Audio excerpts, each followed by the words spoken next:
Hello folks, Bronco Bob here. I'm putting this truck on Boris's Swap-A-Rama. I figured it'd be easier to do a video and then I could tell you more about the truck. I need to decode the VIN number. The key tag says 1967 and someone else said it was a 69, but we're going to figure that out. But anyway, this is a early 60s Chevrolet truck. It's a long bed. It's got some 20-inch wheels, 20-inch tires that are got some dry rotting and they're cracked. The exhaust comes out the side. It looks like the exhaust I've seen on a boat before, kind of like the old captain's call. The bed is kind of beat up. I'm going to tell you everything good and everything bad that I see. There's some pretty good dents right there in the middle. It looks like the fender wells were moved out, probably to accommodate the larger tires. It's got an air tank on the back here, a compressor, and the hot wire that runs to it is melted, so it's not functional right now. It has airbags on the rear that raise it up and down. The frame has been notched so that the axle can go up deeper.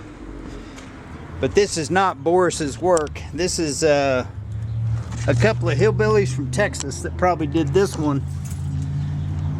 Here you can see the frame. It's just the weld quality's not good.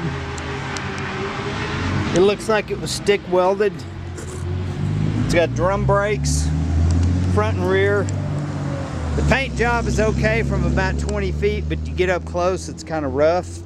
The hood is just primered, it hasn't been painted. And it's got some rust on the rockers on the passenger side.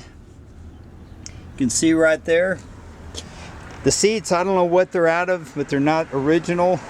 It's got a B&M shifter. Looks like they made a little plate by the ashtray to mount the tack. The tack doesn't work. I do like the armrests, they're pistons. But surprisingly underneath the truck, the floor pans look pretty good. You can see right here. But on the rockers, they're definitely rusted. And this has a automatic transmission. It's got a cable going to the speedometer, so I'm going to assume it's probably a turbo 350. The driver's side isn't as bad as the passenger side on that rocker panel rust.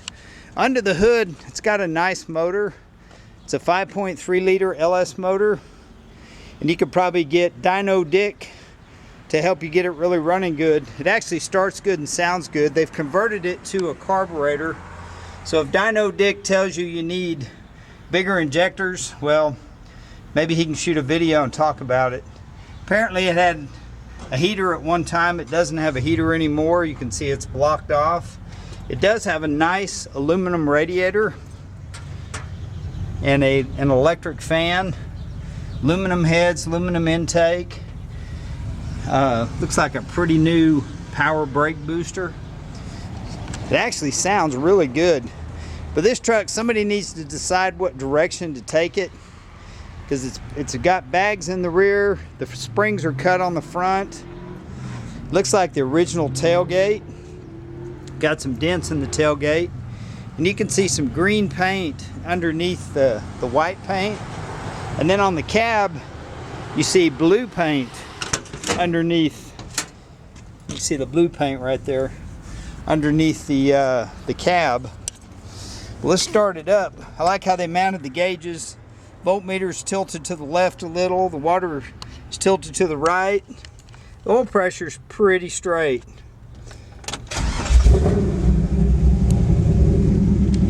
The motor sounds really pretty good. The guy said he had a bunch of money invested and put a cam in it and stuff, but you know, who knows. Flowmaster exhaust.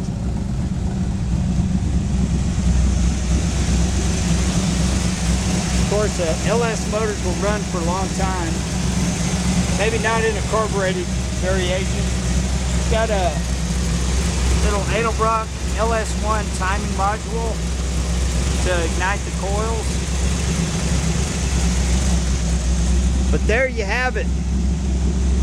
The fender wells have been repainted. They're shiny.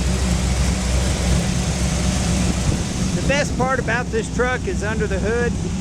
The worst part about this truck is everything else. And the transmission, I might add, when the customer drove it over here, he has a gallon of transmission fluid in the floorboard.